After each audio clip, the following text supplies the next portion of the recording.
हमारे ऊपर श्री हरिजू की कृपा है, इसकी पहचान ये 8 लक्षण।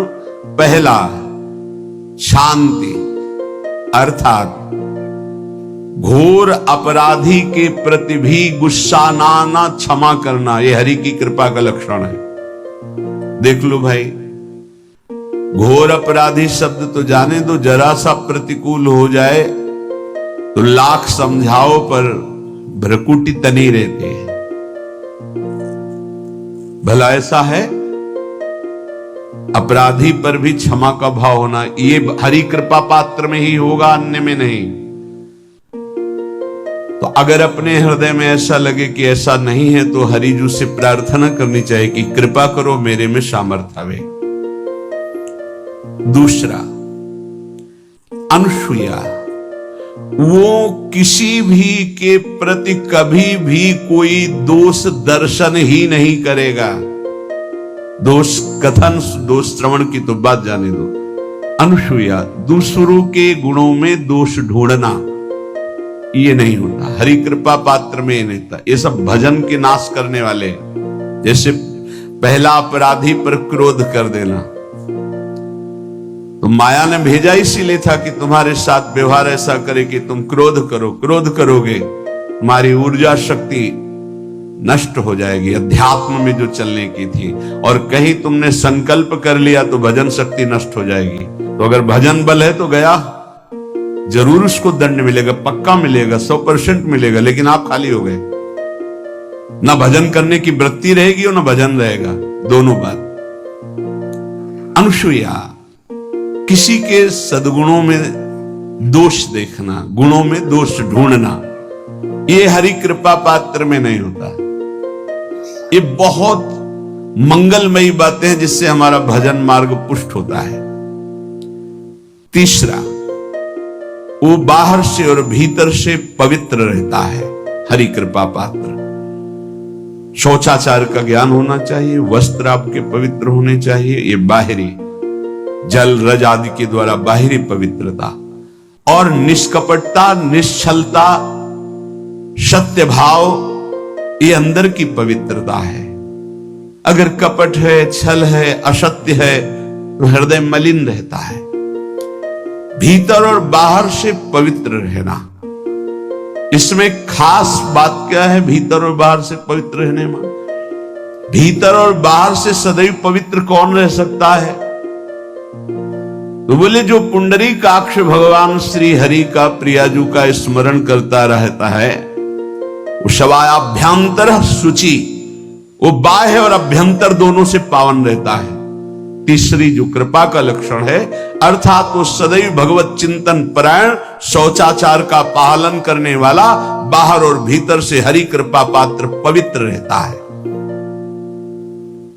चौथा, ऐसे कार्यों का अनुष्ठान न करे जिनमें हमारा भजन छूटता है, जिनमें सत्य छूटता है, जिनमें भगवत भाव छूटता है। जैसे आपके ऊपर कृपा हुई, आप भगवत मार्ग में चल रहे हैं, अब आप ऐसे सांसारिक कार्यों का अनुष्ठान कर रहे हैं जिनमें आपकी चित्तवृत्ति बिल्कुल भगवत विमुख हो रही, तो जीवन का लाभ क्या होगा? लाभ तो है भगवत स्मरण सहित।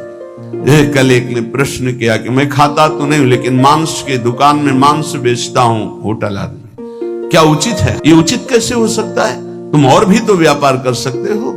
जरूरी है धर्म का पालन करने की इच्छा करते हो, धर्माचरण करते हो, ऐसा नहीं। तो विरत बहुकर्मा, उन कर्मों से हमें विरत रहना है जो हमारे धर्म के विरुद्ध है, जो भजन के विरुद्ध है। हरि कृपा पात्र ऐसे कर्मों का अनुष्ठान कर ही नहीं सकता। अपने भजन का फल देखना भगवत कृपा पात्र के, सबको प्रदान कर देना। हिम्मत है?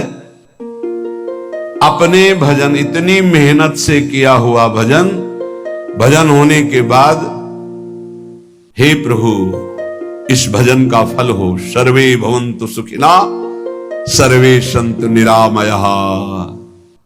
यहां तो कहते महाराज, एक माला रोज आपके लिए करता हूं कि आपकी बीमारी ठीक रहे, तो शेष किसके लिए करते हो प्रभु?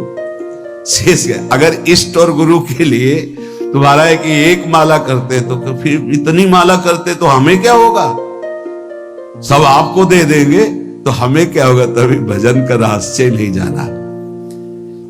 छठवां, अपने भजन से अपने लिए कुछ भी ना चाहना और दूसरों की तो बात जाने दो। दूसरों से कुछ ना चाहना ये तो ठीक है, अपने भजन से अपने लिए कुछ ना चाहना है हिम्मत। देखो ये हरि कृपा पात्र में हिम्मत होती। अपना भजन अपने प्रयोग में ना लाना, इसका भी आंतरिक रहस्य है। अपने प्रयोग में आप शरीर को लेकर के बोलेंगे, अगर स्वरूप को लेकर तो प्रयोग की कोई वहां जरूरत ही नहीं। स्वरूप पूर्ण काम है, वहां कोई अभाव नहीं। जब आप कोई भाव अपने लिए करेंगे तो देह भाव होगा, देह भाव से किसी विषय की मांग होगी। विषय पूर्ति भजन का फल नहीं होता, भजन का फल होता विषय निवृत्ति। बहुत जोर की बात है, कैसे समझ जाए। अपने भजन का भी फल अपने लिए नहीं, दूसरों से कुछ चाह रखना तो बात ही जाने दो। भजन से भी कोई अन्य सुख की चाह नहीं हुई। क्या चाहिए, भजन ही बनता रहे, भजन का फल भजन बनता रहे, खूब निरंतर जप करते रहे।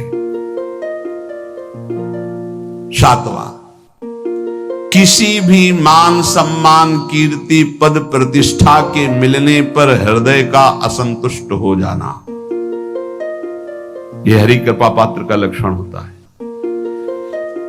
प्रणाम नमस्कार जय हो तो हृदय में असंतुष्ट हो जाना चाहिए। कोई किंचन मात्र अभिमान न उदय हो जाए। प्रभु बचाओ, ये माया की चकाचौंध से बचा लो नाथ। कौन सा अपराध बन गया कि आपकी जय की जगह यहां हमको ऐसा सुनना पड़े। मान प्रतिष्ठा कीर्ति जिसके लिए बड़े बड़े लालायित रहते, हरि कृपा पात्र को विष की तरह चुभती है। और आठवां, किसी भी प्राणी समुदाय से संबंध ना रखते हुए सब पर दया की भावना, सब पर कृपा की भावना, सब पर करुणा मैत्री पर किसी से ममता नहीं। ये सूत्र बहुत व्यवहार में प्रयोग करने योग्य है। सबसे करुणा और मैत्री पर किसी से ममता नहीं। करुणा तो करी भरत जी ने, मैत्री भी की मृग से, पर ममता रहित नहीं रहे। ममता कर ली तो अगला जन्म हिरण का हो गया। ममता नहीं रखनी, निर्ममो निरहंकारा। करुणा मैत्री तो करनी है, जैसे इसमें आदेश है, गीता में जी आदेश है, अद्वेष्टा सर्वभूतानां मैत्रः करुणैव च, पर निर्ममो निरहंकारा, ये साधक की चतुरता है। प्राणी मात्र पर दया कृपा करुणा मैत्री, पर ममता नहीं। ममता किसी से, और यहां करुणा मैत्री ये तो गायब हो गई, केवल ममता रह गई है। अपने शरीर से ममता, शरीर संबंधियों से ममता, विषय भोगों से ममता, यही जहर है। संबंध में ये ममता ही जहर है, विचारों में अहंकार जहर है, कर्मों में ये आसक्ति जहर है। इसी जहर को मिटा दे तो जीवन मुक्त महापुरुष कर्म करते हुए, विषय सेवन करते हुए, वार्ता करते हुए, विचार करते हुए, बिल्कुल जहर रहित उसका जीवन हो गया।